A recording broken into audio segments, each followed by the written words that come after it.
नाही म्हणजे आम्ही कुठल्या अजून पण साहेबांच्या विचारधारेबरोबर एकदा पण विचार बहुजन समाजाचे सर्वसामान्य लोकांना घेऊन चालणारा जो नेता आहे त्याची विचारधारा बरोबर आहेच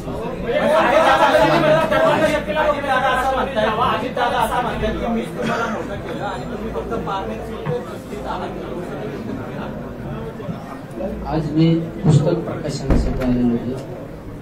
पुस्तक प्रकाशन महत्वाचं आहे.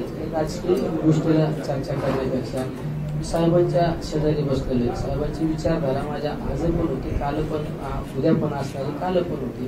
त्यापेक्षा वेगळं काही दादांनी असं म्हटलेलं आहे की तुम्ही जर पक्ष सोडला त्याचा तुमच्यावर कारवाई होईल, तुमची आमदारकी जाईल, पक्षांतर्गत बंदी कायद्यांतर्गत. अजून काही मी पुढं ऐकलं पण नाही, माझ्याशी असं कुठली चर्चा पण नाही. म्हणतात ना डोळ्याचं आणि कानाचं 4 फूट अंतर असतं, असं असू तर मी प्रत्यक्षरित्या माझ्याशी बोलणं झाल्यानंतर त्या गोष्टीचं उत्तर देऊ शकतो ना. तयारी आहे का पक्ष ही किंमत चुकवण्याची तुमची तयारी आहे का वेळप्रसंगी जर साहेबांकडे कसं असतं काही गोष्टी एखाद्या गोष्टीचं प्रत्यक्षरित्या माझी जर एखाद्याशी चर्चाच नाही तर त्या विषयावर निष्फळ बोलण्यापेक्षा आपण न बोललेलं बरं ना. खासदारकीबाबत काय भूमिका आहे तुमची? इथं मी ह्या सगळ्या प्रक्रियेतला एक सगळ्यात छोटा घटक आहे. या ठिकाणी सगळे नेते मंडळी बसलेले, त्यामुळे नेते असल्यानंतर एखाद्या कार्यकर्त्यांनी ती सुसंस्कृतपणा पाळायचा असतो, त्याच्यावर मी त्या गोष्टी न बोललेलं बरं. संभाजी महानाट्य घेऊन खासदार अमोल कोल्हे तुमच्याकडे आले होते, त्यावेळेस काही बोलणी झाली का? त्यावेळेस अमोल कोल्हेने गळ टाकलं तुम्हाला? शिवपुत्र संभाजी महाराजांचं महानाट्य हे आमचं गेले कित्येक दिवसापासून आमचं चालू होतं की मला माझ्या मतदारसंघामध्ये महानाट्य ठेवायचं.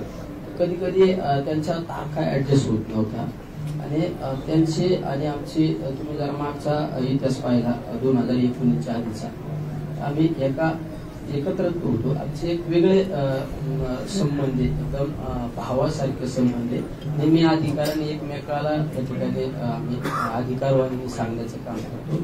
आणि नेमकं मी त्यांना हट्ट केला की खासदार साहेब तुम्ही मला फक्त एका बाजूने म्हणता की माझा भाऊ आहे आणि तुम्ही माझ्या मतदारसंघात मला महानाट्याला त्या ठिकाणी तारीख दिली पाहिजे, नाही तुम्ही उठणार नाही. त्यांनी त्याच वेळेस त्यांचा एक नियोजित कार्यक्रम सुद्धा कॅन्सल केला आणि मला त्या ठिकाणी माझ्या मतदारसंघामध्ये महानाट्य दिले. आणि मी तर बऱ्याच पत्रकारांना आमच्या नगरच्या सुद्धा मीडियावाल्यांना पत्रकारांना सांगितलं, त्यांनी सांगितलं की ह्या सगळ्या ज्या खर्चाच्या ज्या बाजूस ते काय केलं. मला आज पण ते समक्ष आहे. कुठल्या गोष्टीचा त्या गोष्टीवर आम्ही विचार केला नाही, त्या चर्चा सुद्धा नाही.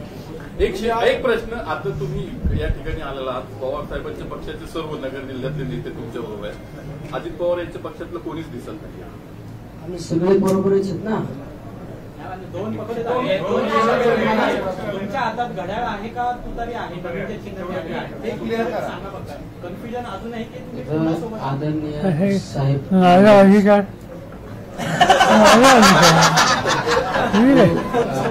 या आमच्या आपले सर्वांचे सर्व आदरणीय साहेब सांगतील तो आदेश नाही.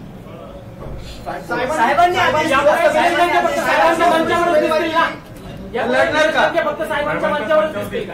एवढं साहेबांच्या मंचावरून दुसऱ्या मंचावर जाणं सोपे.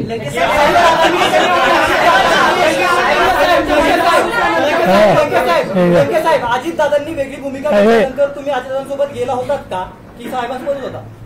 असे प्रश्न जे सगळ्यांना माहिती आहेत ते प्रश्न आता